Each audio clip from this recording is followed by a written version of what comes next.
A few weeks ago, I took a trip to Hamburg with my bike, only using regional trains. And as typical for Deutsche Bahn, a connecting train was 25 minutes late, which meant that when I finally arrived in Stendal to change trains, I had a 45-minute wait.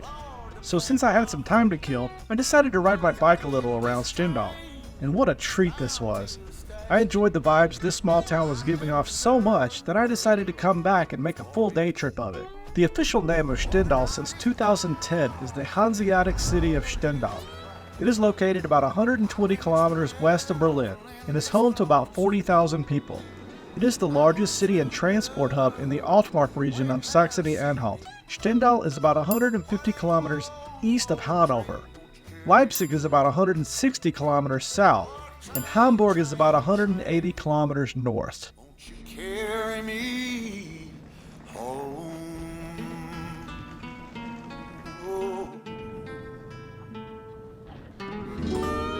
So why would I come to some random town like an hour away from Berlin?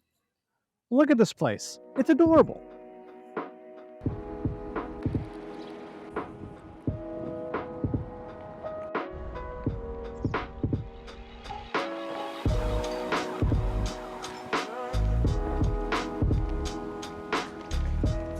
In the old town square next to the Rathaus and in front of a cute little coffee house is a 16th century 7.8 meter tall statue of Roland.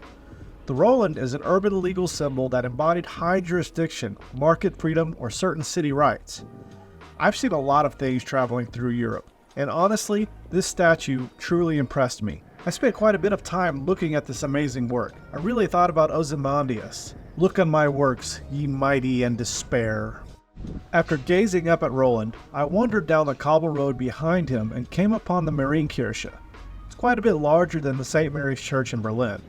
In the 12th century, a Romanesque basilica was built on the site of today's Marienkirche. In 1420, construction began on St. Mary's as a late Gothic hall church. It was consecrated in 1447.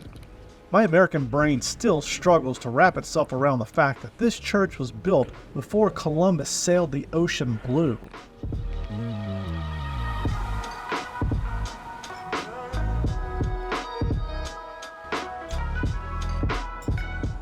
Alright, you guys know how much I love old churches.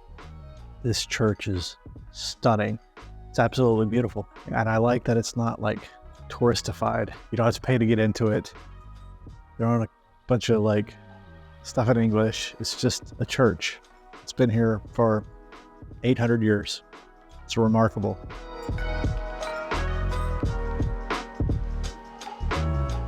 I spent a solid hour just exploring every cranny of this amazing piece of history. Like I said, I love churches, and I especially love churches that are natural and not set up as tourist sites. I visited the cathedral, which you will see in a bit, but honestly, I like the Marienkirche way more. Sadly, I had to depart. There is so much to see in so little time. One of my favorite things to do is just wander up the pedestrian-only streets of the old town centers in European cities. Stendal was no exception.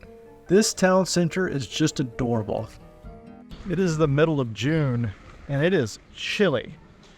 Last year by this time, it was warm throughout spring/summer. Maybe this means we'll have a cooler summer this year. I can only hope. In the Alabama highway. The Altmark Museum is the former St. Catherine's Monastery, and it displays exhibits on the history and culture of Stendal and the Altmark. I had planned on giving the museum a visit, but unfortunately it was closed when I got there. The Tangermunde Gate is one of two preserved city gates in Stendal. It was built as part of the Stendal fortifications in the 13th century and is the oldest gate building of a city fortification in northern Germany. So apparently between 1892 and 1826, they had a horse-drawn Straßenbahn, S-Bahn, that ran along the street here. And this would have been the carriage, but it was drawn by horse, which is interesting. I find that very cool. One of my favorite things to do is just to go someplace and wander. Like, I have done no research on what is to see here in Stendal. I just love wandering around and running into these random things like the Pulverturm here. I think this thing held grain after they were processed and ground up. This was built in 1450.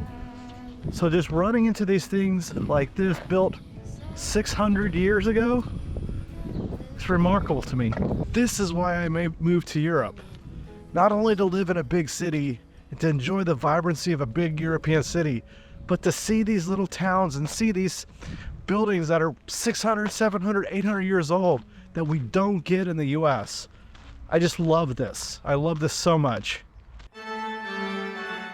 The St. Nicholas Cathedral is a late Gothic brick church known for its late medieval stained glass. Construction began in the late 12th century, part of which has been preserved. Construction on the current church began in 1423 and was probably completed around the middle of the century. During the Second World War, the building suffered severe damage from bombs during an air raid on April 8, 1945. The vaults of the southern transept and the west wing of the cloister were particularly damaged. The medieval windows had been removed in time and were spared. Reconstruction began in 1946. Was interrupted several times, and was finally completed in 2013. I will say the stained glass at St. Nicholas is beautiful, but like I said earlier, I preferred Marienkirche. After visiting the cathedral, I take a little break and have a snack that I brought with me. Since unfortunately this wasn't a cheat day for me, I didn't get to eat any special treats in this city, but that's okay. After I sit for a spell, I get back to my bike and ride to the Winkelmann Museum. The museum is dedicated to Johann Joachim Winkelmann, who was born at the location of the museum. Johann Winkelmann was born in 1717 and died in 1768. He is considered the founder of scientific archaeology and art history, and is the intellectual founder of classicism in the German-speaking world. Honestly, for such an important figure, I'm embarrassed to say that I had never heard of him. But this museum looked interesting, so I thought I would check it out. Unfortunately, you have to pay to get into both the outdoor part of the museum and the indoor, and I didn't feel like shelling out the cash to see the indoor. My time was running short. So I stuck to the outdoor part, and I'm glad I did. I truly enjoyed myself. These four walls get so depressing. Fuck me and my second guessing. Reading every text you sent just one more time. It's quiet when we both are sober, but 2 drinks in and we start all over again. And it feels so right. It's quiet when we both are sober, but 2 drinks in and we start all over again. And it feels so right. So I decided to not check out the interior part of this museum, the Winkelmann Museum, but do check it out if you're interested in art history and archaeology. It's really cool. I just don't have time. I've got to get back on the road, and I got one more thing I want to see, and then we're going to hop back on the train and go home. After getting myself out of the maze and gazing at the largest Trojan horse in the world apparently, it was just about time to make my way back to the train station to go home. I had one more thing I wanted to do though, and that is ride my bike around the city lake. What a delight. I don't think I've ever seen so many ducks in one place like that before. It was truly amazing. I think I might just lose my mind 'cause of you. Yeah, gotta know if I'm gonna be yours or don't you keep.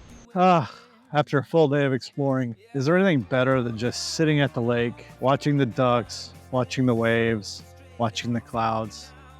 I have thoroughly enjoyed my day here in Stendal. Would I recommend it? Of course I would. When you're visiting Berlin, it's hard to have enough time to go see everything in Berlin and get out to places like this.